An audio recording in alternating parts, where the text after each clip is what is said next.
Bell is a rule है, bail is a rule नहीं और जेल इज अ एक्सेप्शन को ही माना जाएगा। आप ये नहीं कहेंगे कि jail is a rule and bail is a exception, जहां पे ये ट्विन कंडीशन लग रही है। कोर्ट कहती है कि ट्विन कंडीशन तो सेटिस्फाई हो रही है, उसके बाद बेल इज अ रूल की जो मूल सिद्धांत आर्टिकल 21 का है, जिसे वो कहते हैं कि पैराफ्रेजिंग है आर्टिकल 21 की, वो रहेगी। पिछले कई सालों में हमने ये निरंतर कोर्टों में देखा है कि जो भी हाई प्रोफाइल मैटर्स हैं या जो पॉलिटिकल मैटर्स हैं या जहां पे सम इन्वॉल्व्ड इज हायर, वहां पर निचली अदालतें बचती हैं बेल देने में। और मुझे समझ में ये नहीं आता कि कौन से प्रावधान में स्टे किया गया है एक बेल के ऑर्डर को। तो ये भी महत्वपूर्ण चीजें हैं जो संज्ञान सुप्रीम कोर्ट को लेना चाहिए और ये हाई कोर्ट को भी निर्देश देना चाहिए कि अगर निचली अदालत किसी को बेल दे रही है तो आप उसको कम से कम स्टे तो नहीं करिए। एक बेल का ऑर्डर दूसरे बेल के ऑर्डर के लिए प्रेसिडेंट नहीं है, एक गाइडिंग प्रिंसिपल्स जरूर है कि क्या मापदंड होने चाहिए बेल देने या ना देने के, लेकिन एक केस के दूसरे केस के कोई प्रेसिडेंट नहीं है कि ऐसा स्थिति में ऐसा होना चाहिए। इधर भी एक मजेदार ट्विन कंडीशन आ जाती है। अगर वो Satish Upadhyay versus state of Bihar की जो रीसेंट जजमेंट है एंटिसिपेटरी बेल पे, उस पे अगर आप देखेंगे तो वो कोर्ट ये कहती है कि अगर आप एंटाइटल्ड हो जाते हो एंटिसिपेटरी बेल की, अगर if you can show to the court that you have been falsely implicated in the case, and second condition that you are not likely to commit the offence.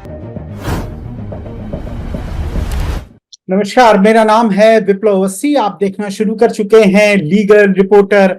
आज हम खास एक मुद्दे पे बात करने जा रहे हैं। पिछले एक महीने के भीतर सुप्रीम कोर्ट ने अपने ऐसे तमाम लैंडमार्क जजमेंट दिए हैं जिसमें साफ तौर पर एक पुराना प्रतिवादित जो सिद्धांत है, यानी कि जो बेल है वो मैंडेट है जबकि जेल जो है वो एक्सेप्शनल है, यानी कि जो जमानत है वो अनिवार्य रूप से दी जानी चाहिए जबकि जेल भेजना बहुत ही एक्सेप्शनल केसेस में हो सकता है। तो सुप्रीम कोर्ट ने अपने ताजा फैसलों में, यानी कि पिछले एक महीने के फैसलों में, इस पर बड़े फैसले दिए और साथ ही सुप्रीम कोर्ट ने कहा यही रूल लागू होता है पीएमएलए में, यही रूल लागू होता है यूएपीए में, और निचली अदालत और हाई कोर्ट से कहा है आपके कारण ये सुप्रीम कोर्ट फ्लडेड है, यानी कि लगातार बेल के ऑर्डर मिलते नहीं है, इसलिए जो तमाम जो व्यक्ति हैं जो जेलों में पड़े हुए हैं, जहां नहीं भी अरेस्ट था वहां भी अरेस्ट कर लिया है,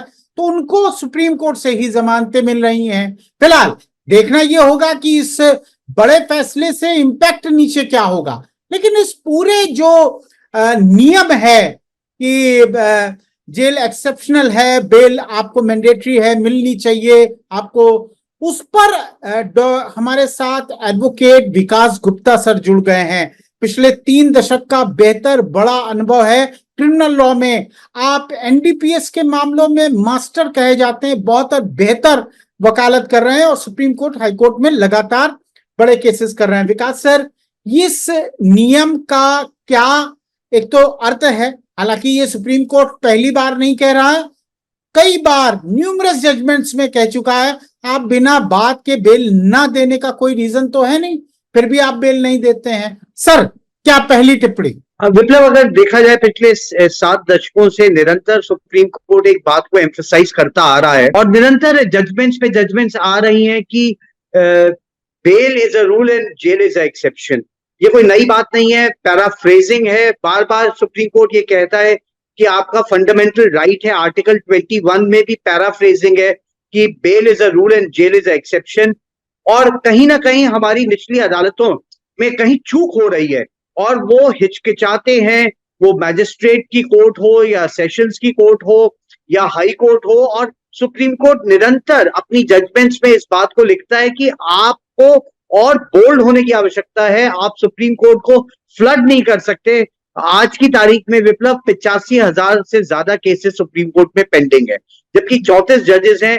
अगर पर्सनल लिबर्टी जो हमारे फंडामेंटल राइट की सबसे मूल सिद्धांत है उस पे अगर आहत होती है तो सुप्रीम कोर्ट को उठकर करके जजमेंट देनी पड़ती है। वो अर्नब गोस्वामी की जजमेंट हो, प्रेम प्रकाश की हो, मनीष सिसोदिया की हो, जलालुद्दीन की हो, तो उनको लगता है कि ये जो मामला सेशंस पे, मैजिस्ट्रेट पे या हाई कोर्ट पे इनको बेल मिल जानी चाहिए थी, आप अनान्यास उसको सुप्रीम कोर्ट पे ओवरलोडिंग कर रहे हैं, और जहां सुप्रीम कोर्ट के पास कॉन्स्टिट्यूशनल मैटर्स हैं वहां उनको पर्सनल लिबर्टी के लिए खड़ा होना पड़ता है। नहीं विकास सर, मुझे ये बताइए, एक महीने के अंदर ऐसा क्या बदलाव हुआ जो सुप्रीम कोर्ट पिछले 2 दशक से, आप जैसा कह रहे हैं, बार बार ये दोहराता रहा है, लेकिन ऐसा एक महीने में क्या बदलाव हुआ कि धड़ाधड़ सुप्रीम कोर्ट से जजमेंट आ रहा है कि भैया जेल इज रूल, माफ कीजिएगा, bail is rule and jail is exceptional?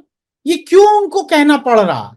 Ravi, विप्लव, एक आप थोड़ा सा मैं डाइवर्ट करूंगा आपको। जैसे SFIO है, UAPA है, NDPS है, PMLA है, ये जो CRPC या BNSS का जो अब नया रूप है, उसमें जो कंडीशंस होती है उससे हटकर के ट्विन कंडीशंस आती हैं, और उसमें 2 ट्विन कंडीशन ये आती है कि एक पब्लिक प्रोसिक्यूटर को सुना जाएगा, और दूसरी बात कि कोर्ट को ये लगना चाहिए that the accused is not guilty of the offence and he is not likely to commit the offence. तो ये जो 2 ट्विन कंडीशंस हैं, इसमें PMLA में इसको अनकॉन्स्टिट्यूशनल मांगना, लेकिन फिर से लेजिस्लेटर ने उसको अमेंड करके वापस उसे रिस्टोर कर दिया।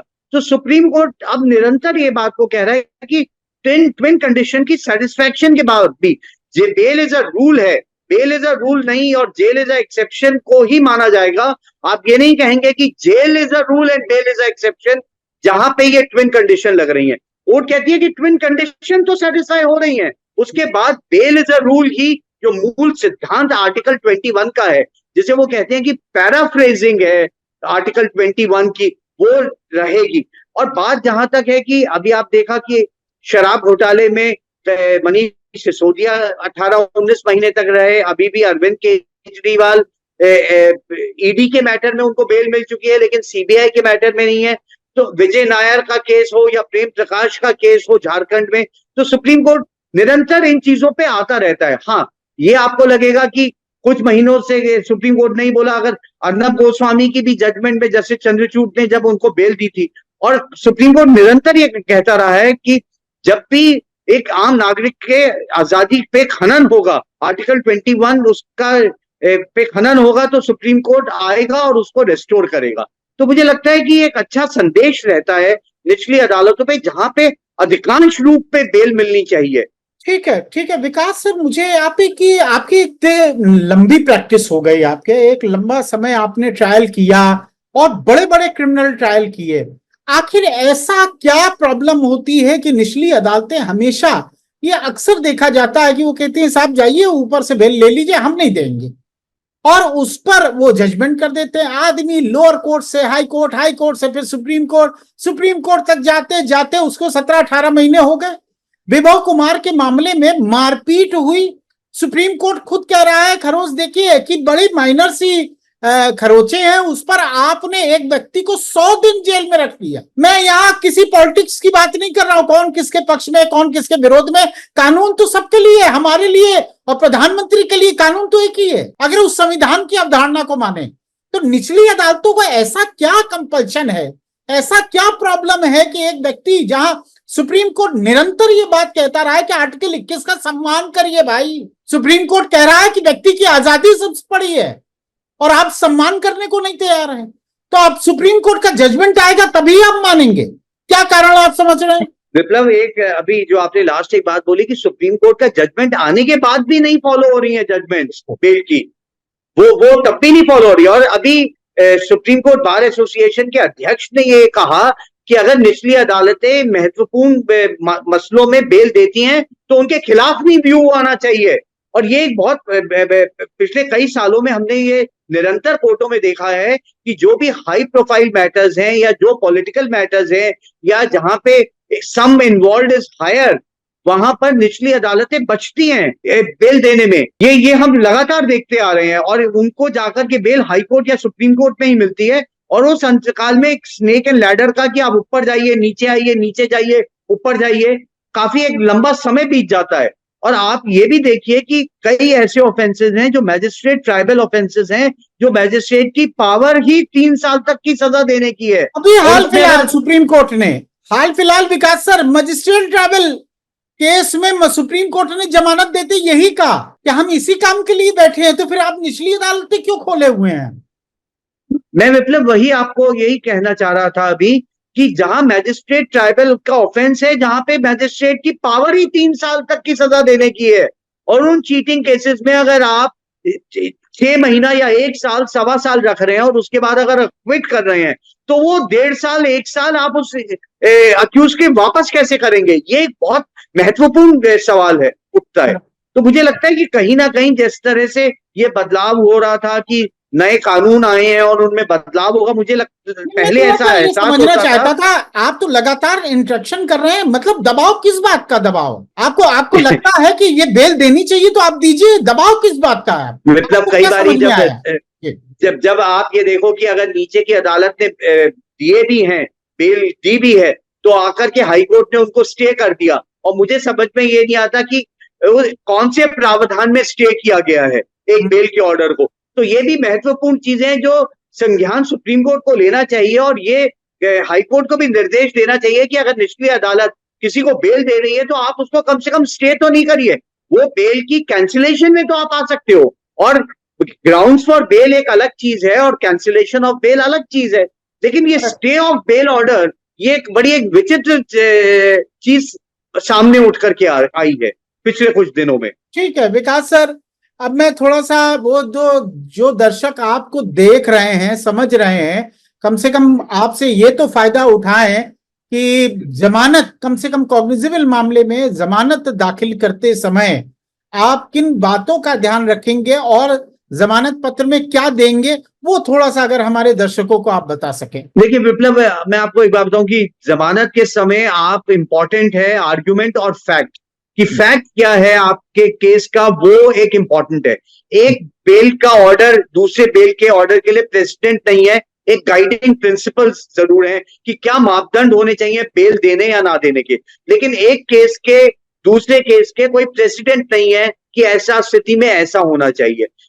एक गाइडिंग लाइट है सुप्रीम कोर्ट जो निरंतर साल दर साल देती रहती है निचली अदालतों को कि किस तरह से आपको क्या क्या व्यू करना चाहिए, सेवरिटी ऑफ द ऑफेंस होना चाहिए, पनिशमेंट क्या, ग्राउंड कितनी पनिशमेंट है, क्या कितना हीनियस क्राइम है, या accused likely to commit the offence है, या फ्री जस्टिस है। ये गाइडिंग प्रिंसिपल्स हैं जो मुझे लगता है हर वकील को पता होते हैं बेल के में।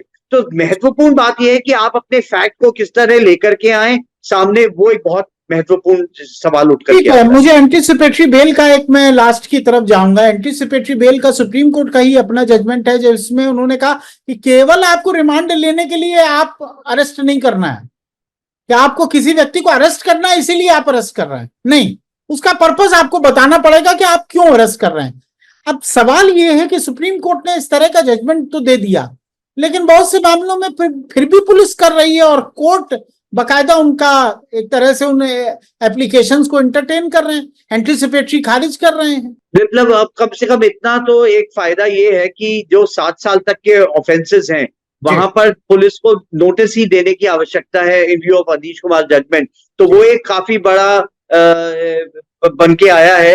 लेकिन मुझे लगता है कि एंटीसिपेटरी बेल भी तभी आपकी बना है कि अगर आपको ये स्टैब्लिश करना है एंटीसिपेटरी बेल में सबसे महत्वपूर्ण कि एक गलत केस आप पे थोपा गया है। तो ये बहुत बड़े इंपॉर्टेंट चीज है कि आपको अपनी बेल एप्लीकेशन में इस तरह से केस मेक आउट करना है कि the offence, you have been implicated falsely in a offence, point number 1। Secondly, you are not likely to commit the offence if you are let off free. अगर आपको anticipatory bail मिल रही है तो आपको court को यह भी दिखाने की आवश्यकता हो जाती है कि आप इस ऑफेंस को दोबारा नहीं करेंगे। तो ये भी, इधर भी एक मजेदार ट्विन कंडीशन आ जाती है। अगर वो Satish Upadhyay versus state of Bihar की जो रीसेंट जजमेंट है एंटीसिपेटरी बेल पे, उस पे अगर आप देखेंगे तो वो कोर्ट ये कहती है कि अगर आप एंटाइटल्ड हो जाते हो एंटीसिपेटरी बेल की, अगर if you can show to the court that you have been falsely implicated in the case, and second condition that you are not likely to commit the offence. तो ये दो चीजें हैं।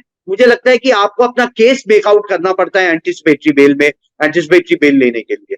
तो क्या मतलब उस स्टेज पे जाके आपको बेहतर एविडेंस की जरूरत पड़ती है, या कोर्ट को समझाना पड़ता है कि साहब ये हम बेल लेने आए, ये एविडेंस हमारे पक्ष में है, ये एविडेंस हमारे पक्ष में है, ये कोर्ट को देना पड़ता है? अब सवाल ये है कि अगर इतने एविडेंस के साथ और आप बेल लेने में सब बातें करते हैं तो फिर ट्रायल का उसका मतलब क्या रह गया? नहीं, बेल के एंटिसिपेटरी बेल के साथ आपको कोई बहुत ज्यादा एविडेंस लाने की आवश्यकता नहीं है, लेकिन जो भी स्टर्लिंग एंड अनइम्पीचेबल एविडेंस अगर आपके पास है और आप वो बेल के टाइम पे दिखा सकते हैं।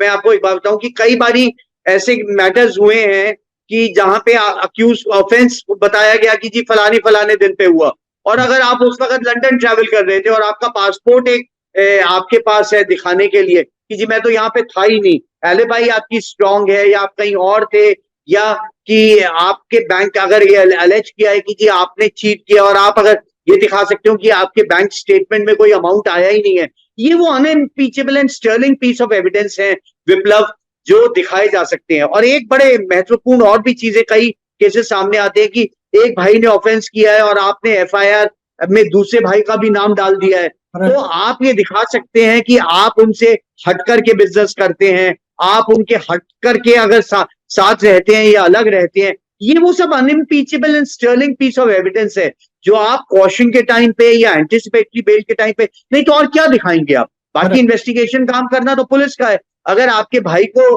के खिलाफ एफआईआर है, उसने कोई चीटिंग करी है, और अमूमन कंप्लेनेंट ये करता है कि पूरी फैमिली मेंबर्स को या आपके रिश्तेदारों को भी रोप इन करने की कोशिश करता है, जिससे कि आप पे एक दबाव बनाया जा सके कि आप उनके ये क्रिमिनल प्रोसेस को एक सिविल रिकवरी प्रोसेस की तरह से भी कंप्लेनेंट मिली भगत करके कोशिश करते हैं कि अक्यूज से पैसा निकाला जाए। तो ये सारी चीजें कि unimpeachable and sterling piece of evidence है कि आपका भाई आपसे अलग काम करता है, अलग शहर में रहता है, अलग काम करता है, तो वो सारी चीजें आप एंटिसिपेटरी बेल में भी दिखा सकते हैं।